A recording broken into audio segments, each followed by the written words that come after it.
What's with these damn ducks? What? You know, I need to get my ducks in a row, all lined up, something for the portfolio, so I can help the business grow. Oh, I see. Well, here, let me show you a finance channel that'll know the answers to your questions and everything you need to level up, you know, to get these damn ducks in a row. Thank you so much for taking time out your day to let me ask you some questions. First, I want to know the correct pronunciation of your name. Soul or Hasira? Soul. Yes. Okay. Soul. Is that your name? Your real name? It's real in the sense that it's the translation of Hasira. Okay. So I'll call you Soul. Where are you? I am currently in Denver, Colorado. Okay. Your background is amazing. Thank you. Yeah. So Soul, how does one decide to open a healing center or a meditation center? Is that what I should, a wellness center? What exactly should I refer to it as? It's a wellness center, and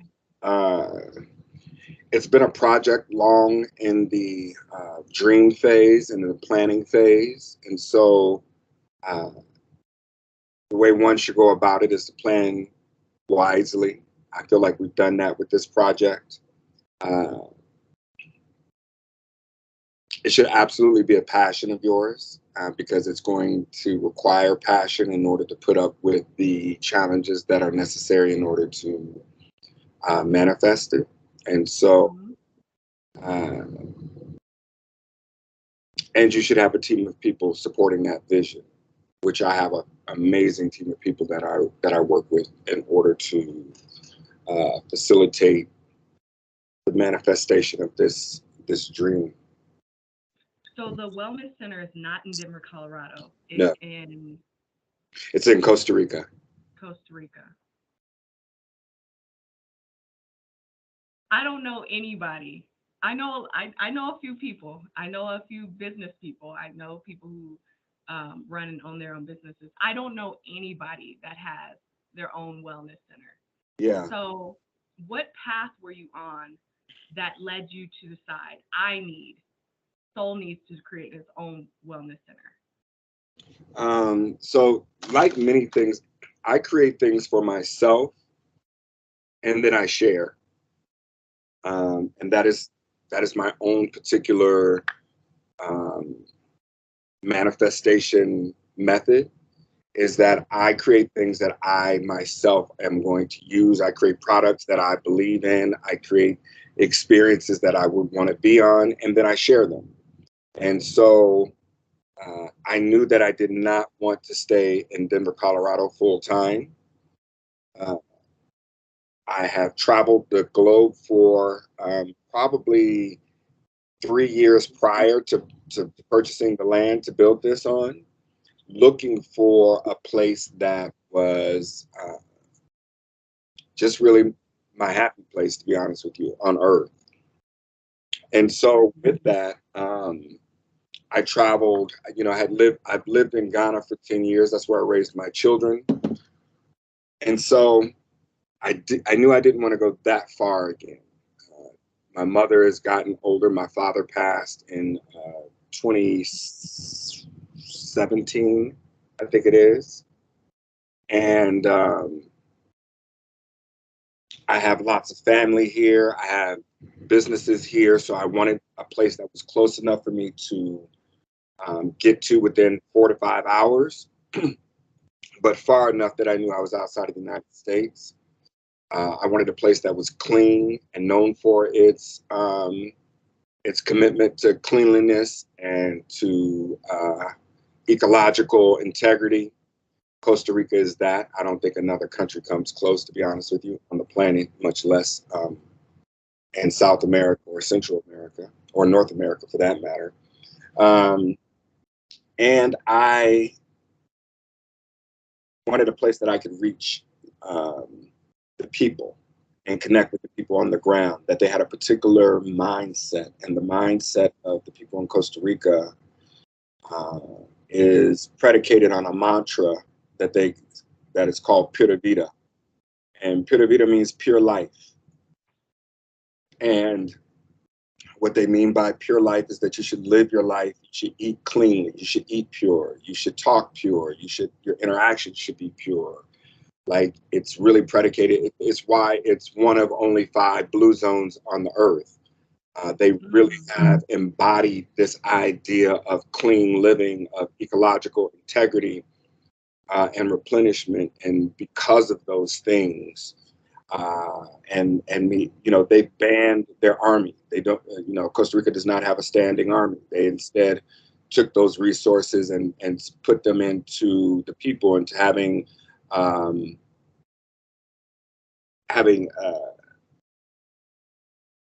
social health care.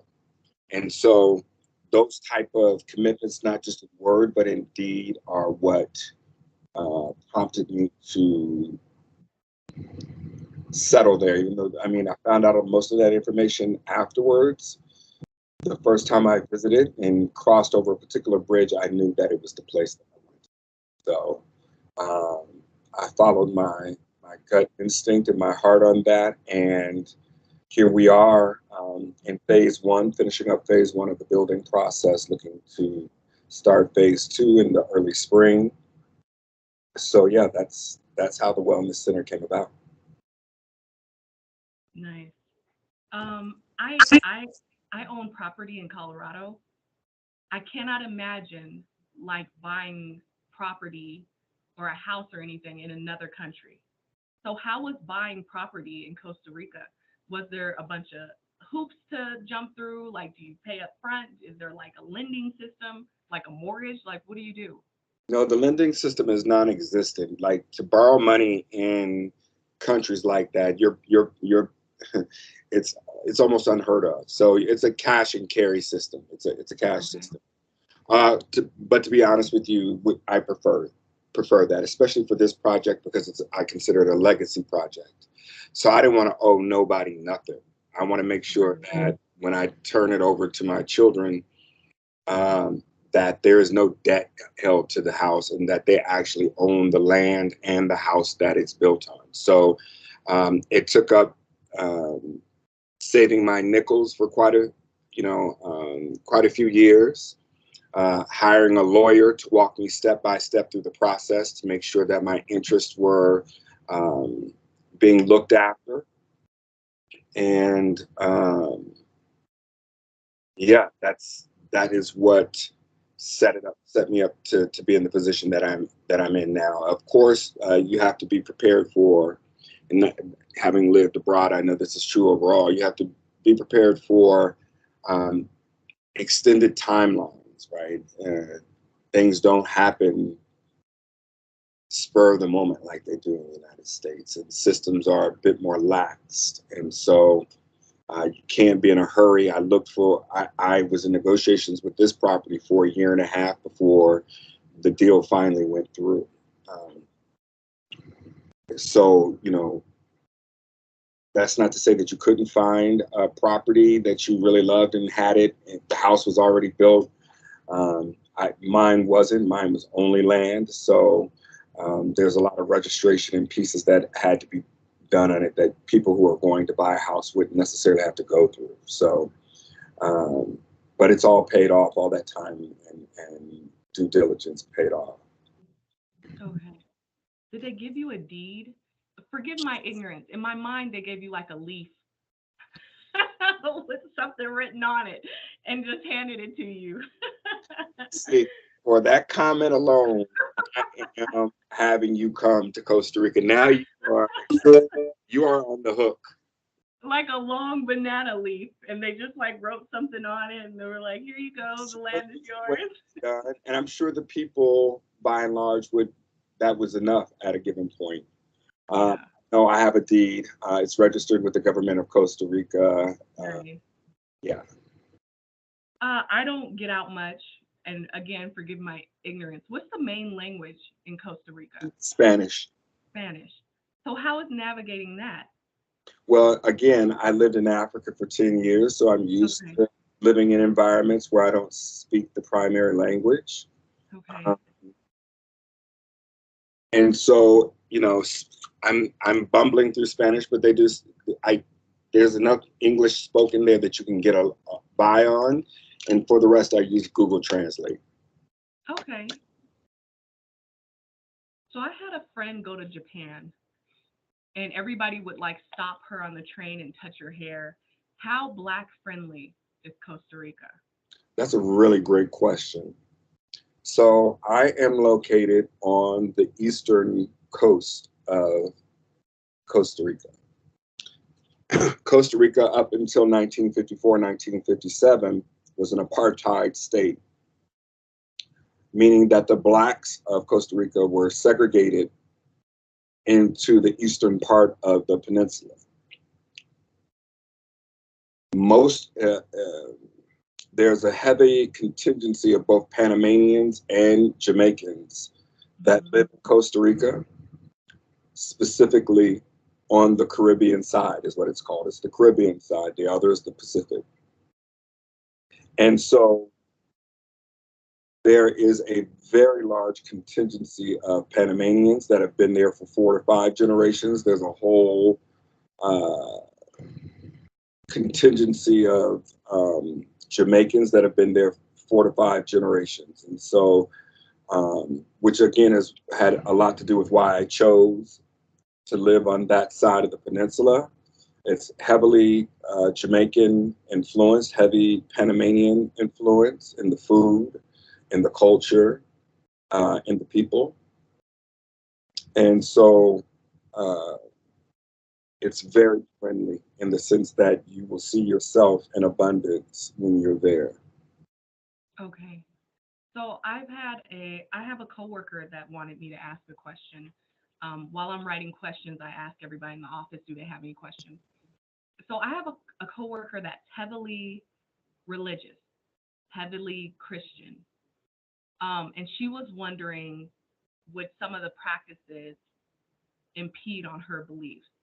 So like, could she, like, what kind of packages are offered? Does she have to do like the meditation? Are there like a corporate retreat type things where we could all come as a group and it's not so Yes, yeah, she was very worried about the spiritual aspect of it. I love that. Yeah, so you're talking about the retreats specifically, not Hmm. Costa Rica in general. Yes, your retreat. Yes, Yes. your wellness center. Yeah, so we do corporate retreats and have been doing those for about 4 years now. And so we do have a version of our retreats specifically for executives, specifically for Afro-Indigenous executives as well, and even more specifically for women at times. We have retreats for them specifically. So um, meditation is nothing but deep breathing. Uh, People call it visualizing. And so there is there's a we may ask people to have a mindful practice. If the the words like meditation and are highly used and as equally misunderstood for um, what entails. People think it involves calling on spirits and things of that nature, but it's really what most basketball players, football players, athletes do right before they shoot a big shot or have a big game. They just close their eyes, quiet their mind, think about outcome.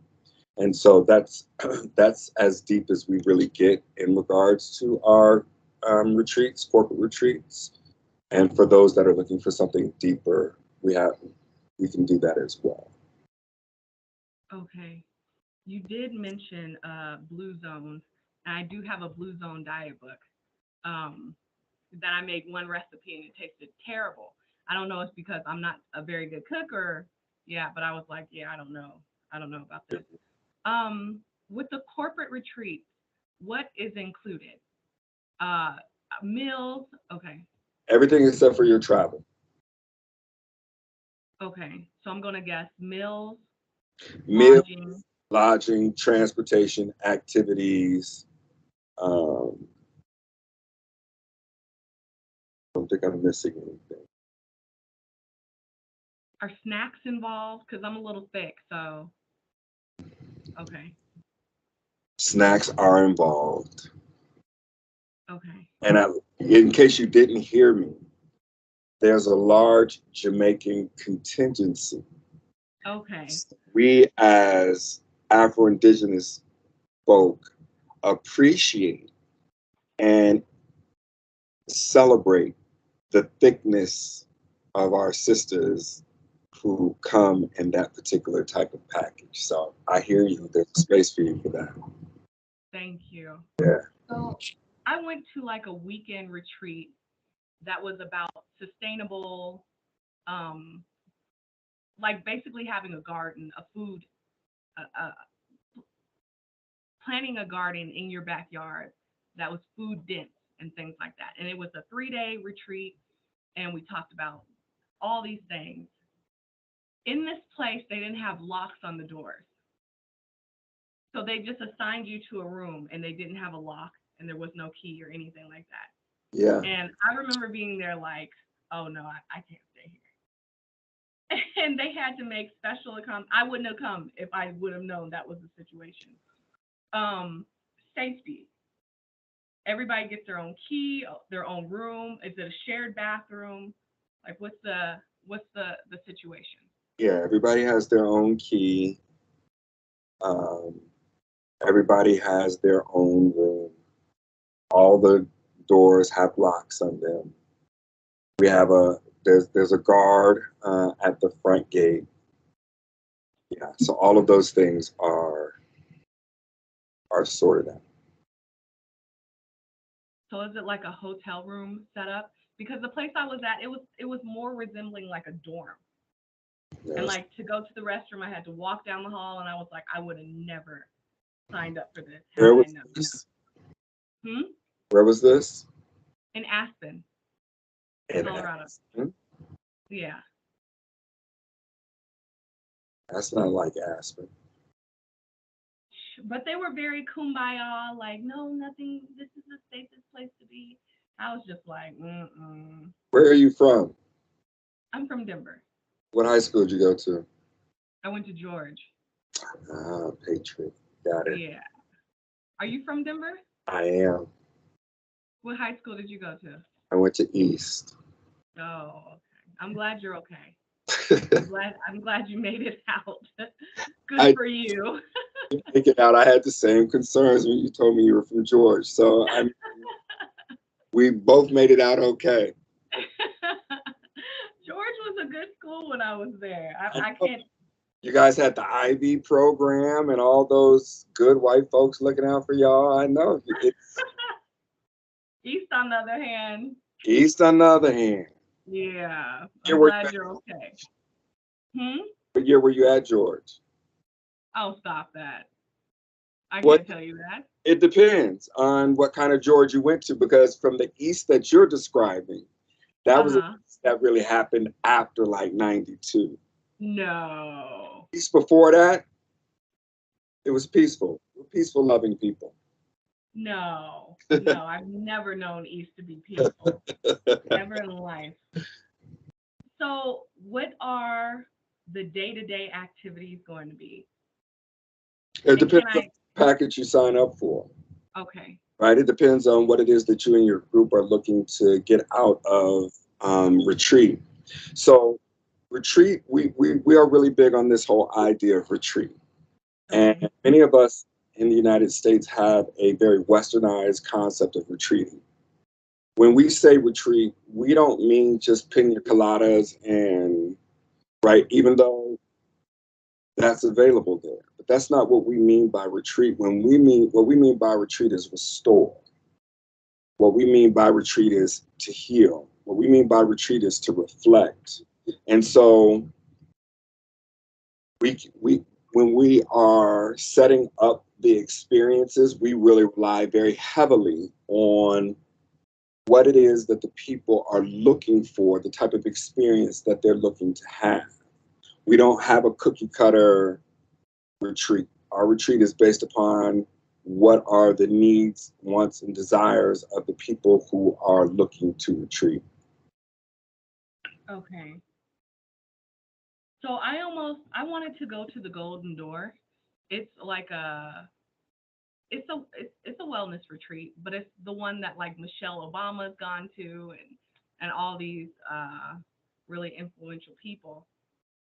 And on their website it was like you could bring your phone, but your phone's going to be off. Don't bring electronics. Uh, Clothes are optional. We'll provide you with a robe and a tracksuit that you could wear all day. Um, and I was really into that, but I was like, I got to bring my computer. But they were like, no, we're inviting you to unplug and just leave that up. We understand that for travel to get here, you need your phone. But yeah, once you get here, turn your phone off, for 7 days, 3 days, whatever you sign up for, and just let that go. And I was like, ooh, I'm not in the time of my life where I can. What does that mean? You're not in the time of your life. I'm not in the time of my life where I can unplug completely for 7 days. Why? I gotta work. So I gotta work. perfect candidate for our retreats. People who think that they don't have the space and that they gotta work. You would be one of the prime candidates because of course, that's a narrative that you're infusing yourself with. And so when I talked about retreat, this is what I mean. I don't know if you're familiar with Stephen Covey or Stephen. No. He wrote the the 7 laws of success. Um, one of his principles is called sharpening the saw. And sharpening the saw is basically what we call retreat. And sharpening the saw means that you take the time out to pull the saw out. The reason why they can say that is that a lumberjack has to pull the saw out of the tree, stop, to sharpen the saw and put it back in the tree rather than to continue to go forward with a dull blade.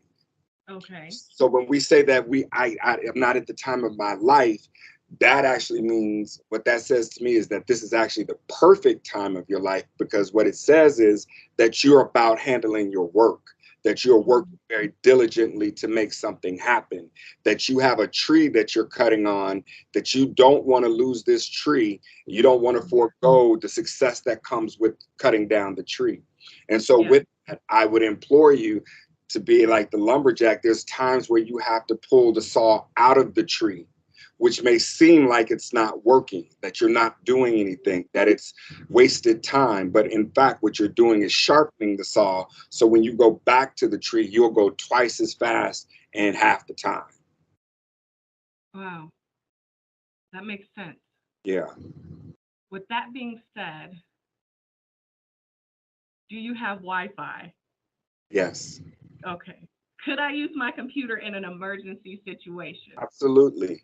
Okay. I'm not saying we have that as a setup. We don't have that as a setup on our retreat that you can't use your phones. We encourage you to have periods of time that you're not using your phone, but we don't go so far as to your phones won't work and things of that nature. No, we don't go that far. But I mean, it's an idea. I hadn't thought of it. Yeah. Yeah. I was all aboard in going to the Golden Door until they were like, yeah, you got to unplug. Like, you got to let that go. And I was just like, Yeah. girl, I got By the way, Hmm? I should have said this at the top of the hour. I love your hair. Thank you. Hair. I'm not sure. I love it. I'm not sure. Fits your head. It fits the shape of your face. It's absolutely gorgeous. Thank you. It's I gorgeous. needed to hear that because I'm not sure. It's gorgeous. Thank you. I appreciate Yeah. that, Soul. Yeah, I think I needed to hear that because I've been weaved up for so long. I feel you. Yeah. Thank you. I appreciate that. Yeah. So, sharpening the saw. Yeah. So, let me run something by you real quick. Okay. I don't believe in work-life balance. I believe in seasons, right? I believe and I tell like my younger people, like, you should front load the work. Like when you're 20s, 30s, like that's when you should go hard. I am a woman of a particular age, and I can feel myself getting tired. I can feel myself being like, okay, I only got 3 to 5 more years of this. I cannot imagine working to retirement age. So now I'm like hustling, trying to figure out like how much money can I make in a 3 to 5 year period. And then after that, I'll pump the brakes. And after that, I'll let go. But I don't believe in like a work-life balance all through your life. I think that's ridiculous, and I think that keeps people in poverty, and I think that keeps people in one space because the the life part needs to come later when you're really tired, when it's really not in you to do. And everybody argues with me about this, like, no, you need to take a break. No, no, I don't. I'll for the rest of my life I'll take a break, but right now it's work. What do you think? How do you feel about that? Well, my instinct, if you don't mind me saying, just from the languaging and the philosophy, usually is a trauma response, meaning that people who hold the particular mindset that you have are people who had to have been independent very early because they didn't have anybody else to depend on.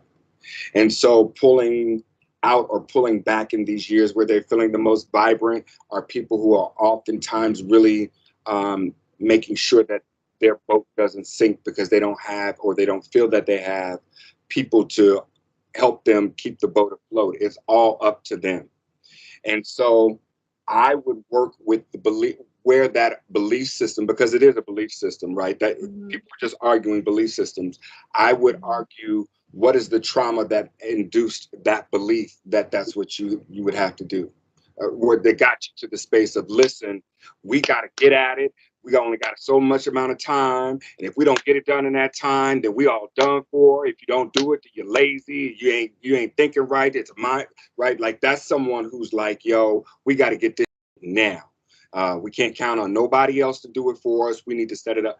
That to me speaks of a past trauma that that may need to be brought out and dealt with and looked at and turned over.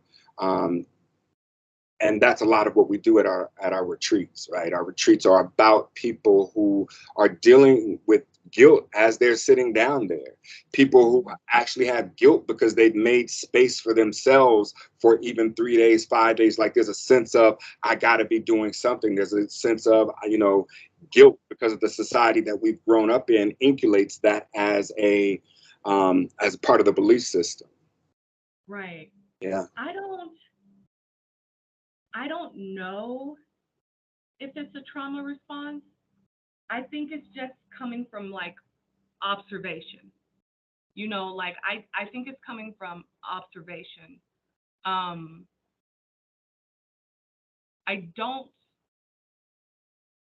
my I have older parents. Like my dad's is going to turn 90 this year. Um yeah, yeah. I was a little bit of a I love, surprise. I love it. Yeah. Yeah. So I see how him and my mom being retired can still pay all their bills, can still go out to eat, still buy gas, still live their life. I cannot imagine if that wasn't the case or if they were depending on the government and they couldn't live like how they lived. Um, my parents have been retired for decades now, and they get to just chill and enjoy life and just take it slow. And I feel like a lot of people don't get to that point because of work life balance, because you sprinkled hard work a little bit all through your life when you didn't consider, like, you don't want to work that hard in your 50s and your 60s. So let me ask you a question, Mm-hmm. Camila. Am I saying it right, Mm-hmm. Camila? Yeah, perfect. Thank you. On a scale of 1 to 10, 0 being not at all and 10 being absolutely to die for, how much do you love what you do?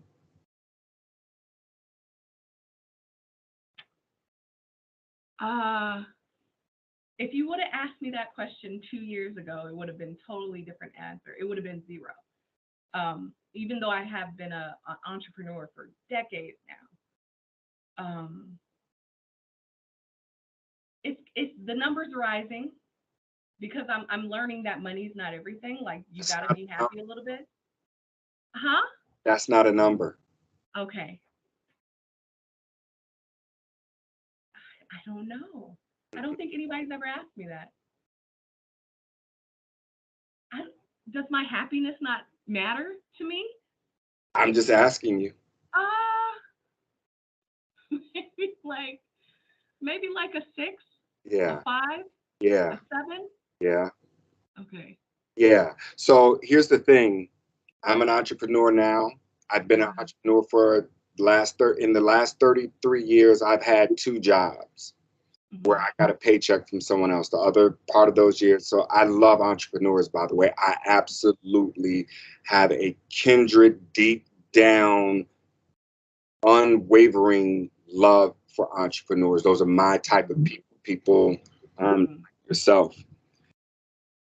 I also know that I couldn't do what I do unless I loved what I was doing. And when I'm doing it, it does not feel like work. And I know that sounds cliche. I know that that sounds like, oh, that, whatever. But have you talked to my team? I work about 80 hours a week, but it does Mhm. not feel like work. I'm speaking. I'm working with you right now. Mhm. And as I work with you right now, as part of my job description as the CVO of Yeah. a company, I'm having a fantastic discussion, sharing ideas with a beautiful human being. And I could do this for another hour or two because we're sharing, I'm doing what I love. So it doesn't Mhm. feel like work to me in this instance. And so this is a part of what we do with our on purpose programming inside of True North is we help people really align themselves to make sure and understand that you can actually get paid from very well the things you love. Because to your point, Kamelah, Mhm. you cannot sustain a career and your mental health doing something that is only at a 6 without completely grinding yourself, right? It's like asking you, Serena has to, they're not doing tennis, they love tennis. Yeah. Yeah. Michael Jordan would have played for nothing because they love what they're doing. The pay is just what, yeah, you got to pay bills. You live in a material world. I get it, da da da da. But you cannot be the best and sustained at what you do. It's you Let's see. unless you absolutely love it. And so I made it a point to make sure I wrote my mission statement. I chose the field that I'm in, and it took some time to get there. No doubt about it. Is that to say that I've been doing what I love for 33 years? Hell no. I've been doing what I love for about 5 or 6 years. Um, Okay. as I had people help guide me deeper and the universe guide me deeper and deeper into, I had 2 bouts with cancer. So I knew that I needed that my compass was close, but it wasn't exactly where I needed it to be. So I just want to challenge just a little bit this notion, and you specifically, since you're interviewing me, um, that you should be living a life at where you're doing something that's at a 7 or a 6 in order to pay the bills for the rest of your life or until you get ready to retire. Because I get the idea that you have the type of energy, which is another notion that you spoke about, that I would like to challenge that as well. If you read the book, The Blue Zone, in which that diet is based on, one of Mhm. the factors that you could only be included to be in a blue zone is if you live to be over 100. And all of the Mhm. places that they interviewed, and there's a Netflix special called The Blue Zone, so if you haven't had a chance to check it out, all the Mhm. people are working.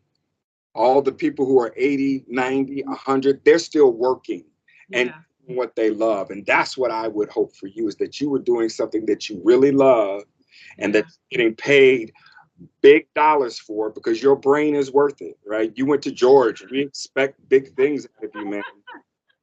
Yeah. Yeah. Um, I don't know. Maybe these are trauma responses. I don't know, but I'm always saying thug it out.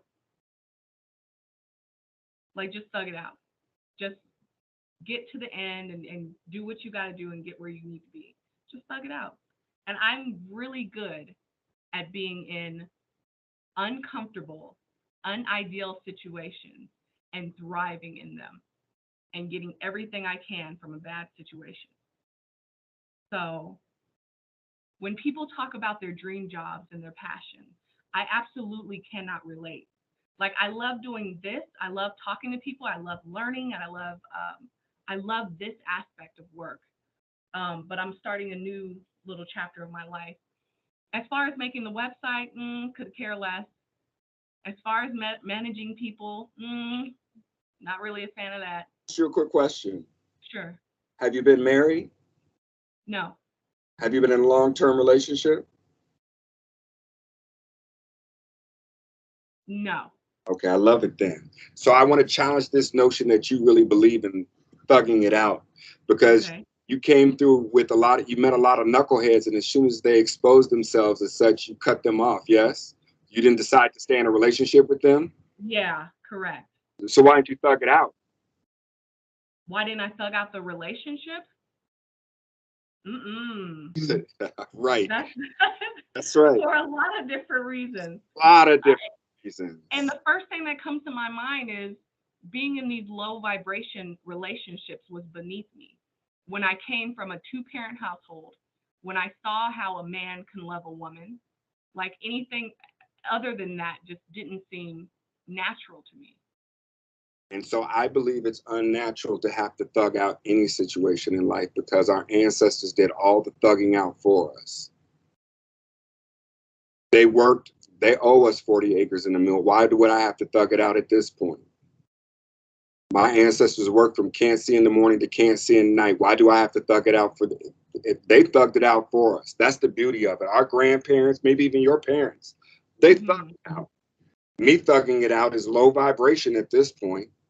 So I don't Really? self in low vibration activities, work, whether it be in my personal or professional life. I don't want people thugging it out. I want people living in the highest vibration, putting them to, and that's not to say I can't do it. I feel you. You know, Okay. there's some spots where, okay, this ain't ideal, but I can hack it. But I damn sure ain't going to build a career where I have to, quote unquote, thug it out. And I'm not saying you have. I'm just saying people should, we work best when we're working our passions, meaning that it's of my belief system that the creator put a passion inside of me. That passion should be expressed. If I'm doing what the creator has put in me to do, then the creator is going to reward that because it put it in me in the first place. It didn't put it in me for me to go broke or to be, not having the abundance of what's given to me.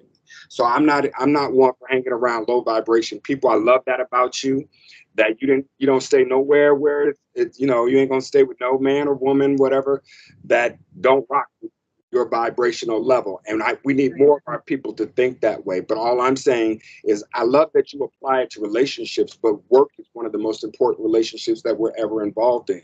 So why can't we extend it to our work life, our work love, our work aspect as well? These are the things we challenge. That's all. Yeah. So, I've had younger employees and they think like this. And they talk like this. They have zero work ethic. Bless you. Excuse me. Thank you.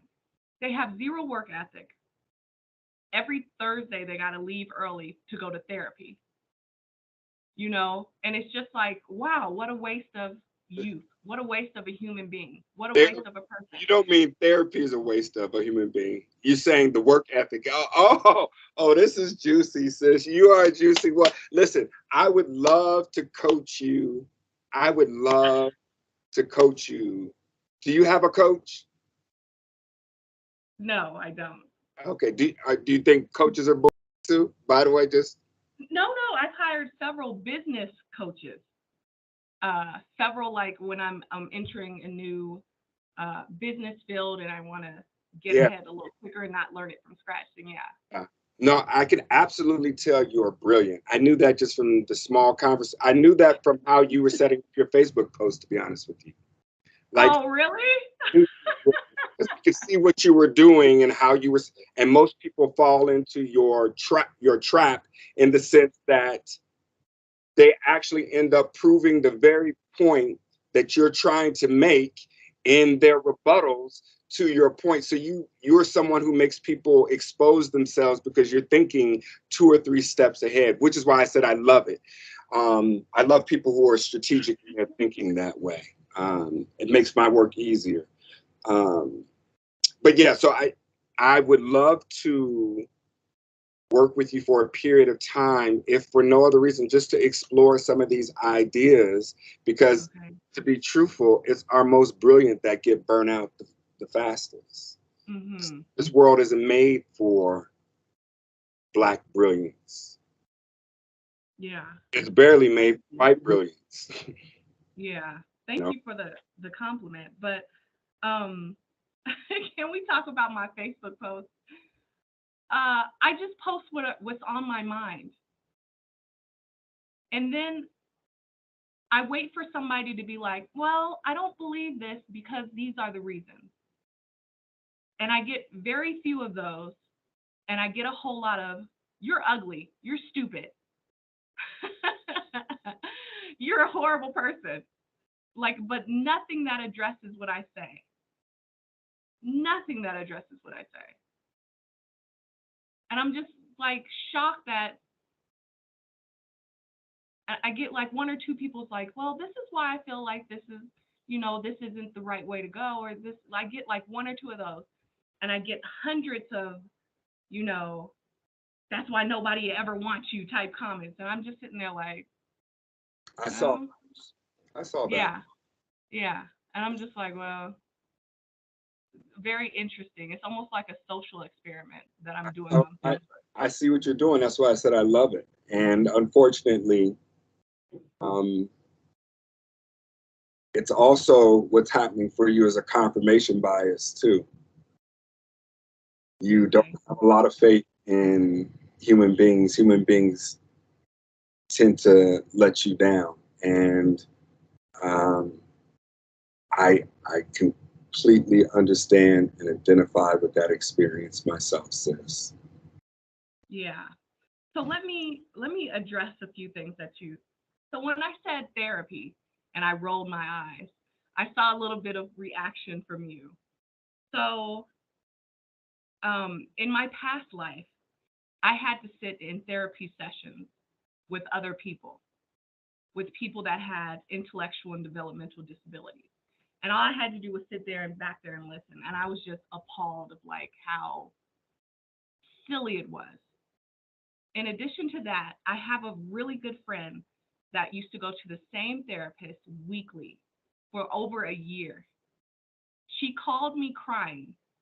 Her therapist had unalived herself.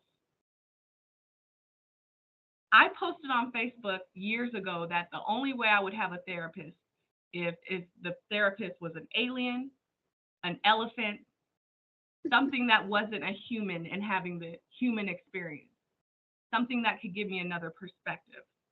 Just because you made C's and B's and paid for this degree or this certification doesn't mean that you can work me through my feelings or emotions. That's how I feel about therapy. I'm with you. Yeah? I'm with you. Okay. Yeah, I'm with you. Okay. I thought for sure you were going to be like, no, therapy is important. Sis, I think a lot the way you think. That's why I'm on this call with you. Okay. I get asked to do interviews all the time. Okay. Maybe 5% of them. Well, I'm honored. Yeah, well, cool. I could tell you were brilliant. I only with brilliant people. Thank you. Yeah. Thank you. There's one more thing that I wrote a note of. Okay. I'm going to respect your time. Okay. But there's one thing that I wrote a note on, and you were talking about your team and how reliable they are. And when you were talking about me and my trauma, you were like, oh, you've never had to rely on somebody. Not that you had to rely on somebody, but that the people that you've relied on may have let you down. That people have shown themselves to be unreliable, but not that you haven't. Not that it's on you. Not that you haven't ever relied on anybody. Okay. Yeah. Yeah. I don't really rely on people. I don't try. I don't even try. Like, Trying to get that feeling. thug it out. Thug it. I will thug it out. Yeah. But I wanted to run something by you, a theory that I have, right? When men go to prison, it's easier for them to find a woman that will write them letters. Several women, there's all sorts of prison pen pal sites, right? When a woman goes to prison, it's very lonely. There's solitude. There is no man that's going to write her no letter faithfully every day. That does not exist. So women serving long terms in prison are more depressed, more down and everything. Their families forget about them. Everybody goes on with life. Men, on the other hand, have a very, very different experience. So when you were mentioning your team, I thought about that, and I thought about how it's easier. This is just what I think. It's so much easier for a man to build a team, for a man to have loyal employees, for a man to do that than it is for a woman. So, yeah. So when you say like you know, oh, I built a team that would go to Costa Rica and help me with a wellness spa, I'm almost like jealous. Like, yeah, it must be nice. You know what I mean? Yeah. Yeah. I know exactly what you mean. And Yeah. I'm in agreement with you. It's much more difficult. Here's what I would say is on the back end of that, sis. You're not wrong in anything that you just stated. I'm in 100% agreement. The part that I don't think is included in your analysis is that men have a very difficult, if not impossible, time finding men to work with them because it's too ego driven, right? Sisters, y'all have about 400 retreats, 1,000 girls groups, all magazines completely dedicated to being resourced and connecting, and from Essence to you go girl magazines. Like y'all got all that, whereas men don't have that, and then other men don't want to work with them because they get the Judas complex. There's a jealousy there that I should be working on my kingdom. That's my first assessment of it. Secondly, we're just not socialized in this society. Men are not socialized in society to be helpmeets. That's not the way that we're socialized. We're socialized to be the one that goes out and kills the buffalo or the lion. And so therefore we need people that will help us do the things that we can't do in order to trap the lion. Whereas women are socialized to thug it out, be those things for yourself. In fact, in the lion, in the case of lions, the women hunt together. Men very rarely hunt together. It's very difficult to get a group of men together, and you'll hear Black men talk about this. It's very difficult to get us together not to play if it doesn't involve playing video games, chasing hoes, drinking, going to a titty bar. Like, it's very difficult to get us to collect, but you ain't got to do nothing but say tea time to get sisters together. And that's why sisters are so good at what they do. It's because they're socialized that way. It comes natural to them. And in a lot of ways, be clear, I'm speaking about feminine and masculine aspects. So I'm not just talking about gender aspects. And what I mean is that you will find some men who are able to hold that feminine energy to be able to believe in another man's vision and support that, right? I think you could. I have a few rap examples of men who are able to hold that space, right? But and you find a few women who can build a team around them.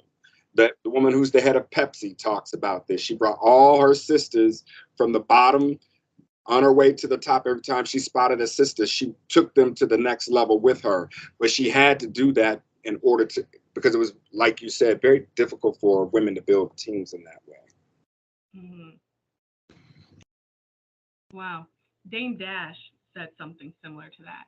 Yeah. About how hard it is for men to work together. That's why he said, get you a woman. He said that's part of his formula. Get you a woman, those dudes, to a good woman and build your vision, because of course, as a CEO and a very successful one, he understands that what's out there. Dudes be hating too much. So yes, I agree with your assessment. I would just add, I would contextualize it a bit as far as what my experience has been.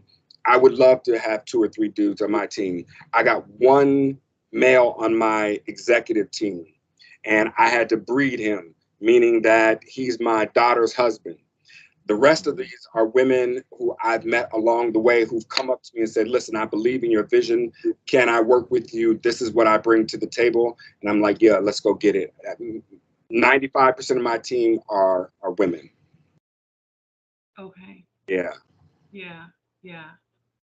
Yeah. I definitely think it's, and I'm sure they're qualified women, but I think, yeah, I don't know if women want to work for each other. I think that's a little harder for us as well.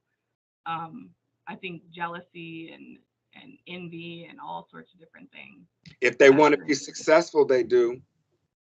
If they want to be successful, they do. So if you find a woman that doesn't want to work for another woman, she doesn't really want to be successful. She's doing it, she's ego driven. A woman, right? Because I mean, think about it. If you find someone who has a badass vision, the only thing that's going to stop you from supporting that vision is that this person is of the same gender. That means anything could really get in your way. So what people really do is they X themselves out of the equation of how bad they really want to be successful. Most people don't really want to be successful, sis. They really don't. They want the trappings of success. They want the accolades of success, but they don't really want to be successful. They want to be seen. They want to be known. They want the grams. They want, all that you write about very eloquently and poignantly. I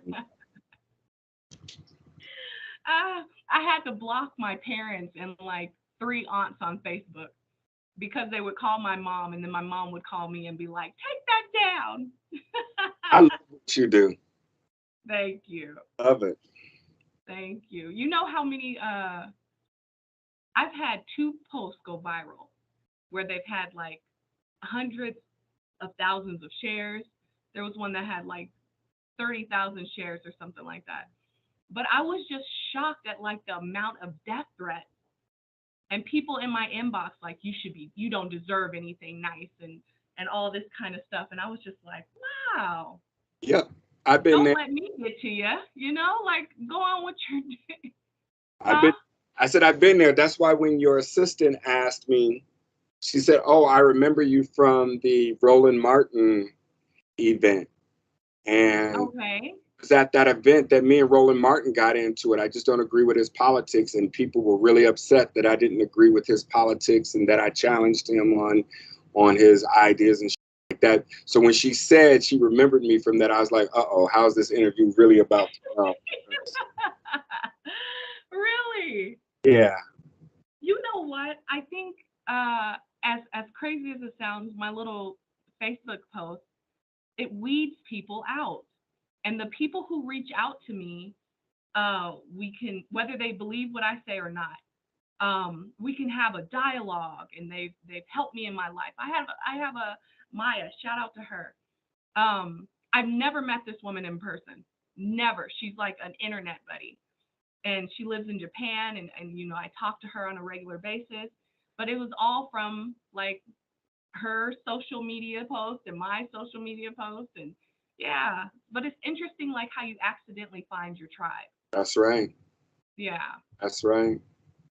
Yeah. So when do we start your first coaching session? Give us some thought. Give us some thought. We are starting a new 90 days on February 1st, so you got about a week to think about it. I would love to work with you. I would love to work with you. Okay. What am I going to get out of a coaching session? Are we going to sit and argue all day? It depends on what you're willing to put into it, right? So I'm not a therapist as such, right? It really, what I would hope that you would get out of it is a renewed energy, to feel like you have all the support that you want and need in order to accomplish what it is that you're looking to do.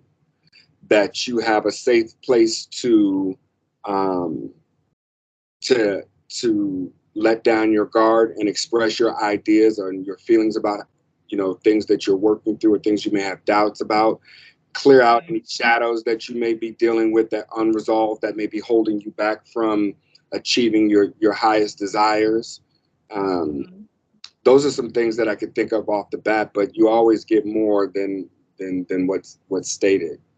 I always understate, over deliver. So I would really, and again, I recognized your brilliance.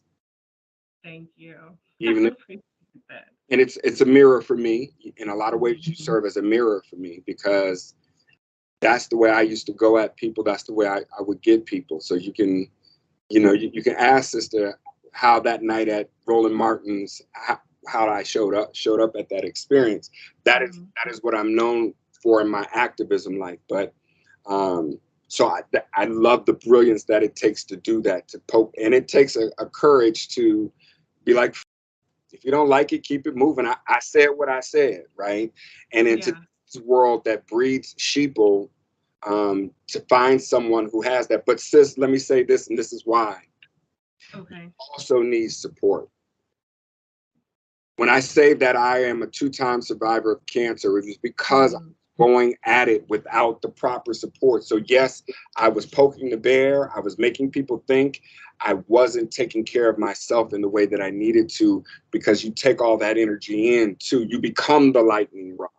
So I want to make sure, I know people who are often stand in the places of being a lightning rod because they think at such a high level. It's like, forgive the social saying at this point, but there's a Cat Williams brilliance to you, where you are poking people and people are coming back saying all foul shit. I saw it. I saw what people were coming back and saying. And it's like, really, over a post, right? You're willing to, but to your point, he won't be, that you get to X them out, but that still comes at a cost. And so I want to help you navigate those to make sure that you're fortified, even if you decide to continue to play that role and to, engage in those environments, to make sure that you have the proper armor to do that. Okay. So, but I can send you over the official packet of what it is that I do. But that's the behind the scenes, what I would hope to do specifically with you. Yeah, it sounds good. It sounds good. Yeah. I would like to. I'm worried. Yeah. I'm very concerned. Yeah. About what? Yeah. About coaching sessions with Soul. I'm very concerned, very nervous. Why? I don't want to waste your time. It's like the most important thing. I don't want to waste your time. I don't know if I'll I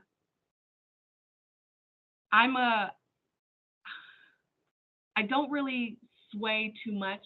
I have a very open mind. I want to hear what you have to say. I want to learn from you. I want to learn from everybody that I think is qualified to teach. But I am like really firm on some things. I can hear you. And I can hear what you're saying. I don't want you to be disappointed when I won't be disappointed. Okay. I promise you. I will not be disappointed. February 1st. February 1st, but I'll send you some information on that. Yeah, could you please? Well, it's been an hour, and I want to be very respectful of your time, and I appreciate you carving out time in your life and in your day. When is your wellness center officially going to open? Do you know that yet, or is it tentative? September 18th, my birthday. Okay. Yes. That's awesome. Yeah, so mark it in your personal calendar so you don't forget to give me a gift on September the 18th either. I'm all over it. And I want to come to your wellness center too. I got to figure out when I'm going to have some time for that. I would love to. We'll do that. You're a matter of time. Thank you so much. Yes, thank you. All right.